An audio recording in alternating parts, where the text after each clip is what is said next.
Yesterday ഞാനൊരു resale property post ചെയ്തിരുന്നു. അതിനുശേഷം ഒരുപാട് പേര് ചോദിച്ച ഒരു കോമൺ ക്വസ്റ്റ്യൻ ആയിരുന്നു, റീസെയിൽ പ്രോപ്പർട്ടി വാങ്ങിക്കുമ്പോൾ പ്രോപ്പർട്ടി പ്രൈസ് മാത്രം കൊടുത്താൽ മതിയോ എന്നുള്ളത്. അതിൻ്റെ ആൻസർ നോ ആണ്. പ്രോപ്പർട്ടി പ്രൈസിൻ്റെ ഒപ്പം ഗവൺമെൻറ് ഫീയും അതേപോലെ പ്രോപ്പർട്ടി ട്രാൻസ്ഫർ ചാർജസും ഉണ്ടാകും. റീസെയിൽ പ്രോപ്പർട്ടിയുടെ ചാർജസ് എന്തൊക്കെയാണ്? 4% DLD ഫീ, സെല്ലിംഗ് പ്രൈസിൻ്റെ 4% ദുബായ് ലാൻഡ് ഡിപ്പാർട്ട്മെൻറ്റ് ഫീ ആണ്. സെക്കൻഡ് ട്രസ്റ്റ് ഫീ ആണ്.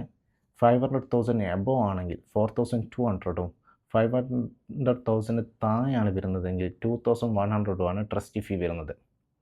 മൂന്നാമത്തത് ടൈറ്റിൽ ഡീഡ് ചാർജ് ആണ്. അത് 580 ദിർഹംസ് ആണ് വരുന്നത്. നാലാമത്തത് NOC ചാർജ് ആണ്. നോ ഒബ്ജക്ഷൻ സർട്ടിഫിക്കറ്റ് ഡെവലപ്പർ സൈഡിൽ നിന്ന്. അതിന് 500 മുതൽ 5,000 വരെ വരും. അത് ഡിഫറെൻറ്റ് ഡെവലപ്പർക്ക് ഡിഫറെൻറ്റ് പ്രൈസ് ആണ്. പിന്നെ വരുന്നത് കമ്മീഷനാണ്. 2% ആണ് കമ്മീഷൻ വരുന്നത്. സെല്ലിംഗ് പ്രൈസിൻ്റെ 2% പ്ലസ് വാറ്റാണ് കമ്മീഷനായിട്ട് ഏജൻറ്റിന് കൊടുക്കേണ്ടത്. പിന്നെ അഥവാ നിങ്ങൾ മോർഗേജാണ് നോക്കുന്നതെങ്കിൽ ഈ പ്രോപ്പർട്ടിയുടെ എത്രയാണോ ലോൺ എടുക്കുന്നത് അതിൻ്റെ 0.25% ലാൻഡ് ഡിപ്പാർട്ട്മെൻറ്റ് മോർഗേജ് രജിസ്ട്രേഷൻ ഫീയും കൊടുക്കണം.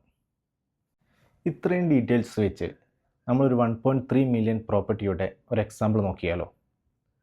DLD ഫീ വരുന്നത് 52,000 ആണ്. അതേപോലെ നമുക്ക് ട്രസ്റ്റ് ഫീ വരിക 4,200, title deed 580 dirhams, NOC charge 500 to 5,000 ആണ്. നോർമലി ഒരു 500 ആണ് റെഡി പ്രോപ്പർട്ടീൻ്റെ NOC ചാർജ് വരിക. പിന്നെ ഏജൻറ്റ് കമ്മീഷൻ 26,000 പ്ലസ് വാറ്റ് വരും. അപ്പോൾ ഇത്രയും ചാർജസ് നിങ്ങളുടെ പ്രോപ്പർട്ടിയുടെ വാല്യൂവിൻ്റെ കൂടെ ആഡ് ചെയ്യണം.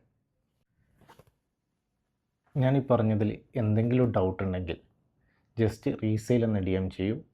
ഞാൻ നിങ്ങൾക്ക് അതിനുള്ള ക്ലാരിഫിക്കേഷനും കാര്യങ്ങളും തരാം. അതേപോലെ നിങ്ങളൊരു മോർഗേജ് നോക്കുന്ന ഒരാളാണെങ്കിൽ അതുകൂടെ മെസ്സേജ് ചെയ്തോളൂ, ഞാൻ നിങ്ങളെ ഹെൽപ്പ് ചെയ്യാം.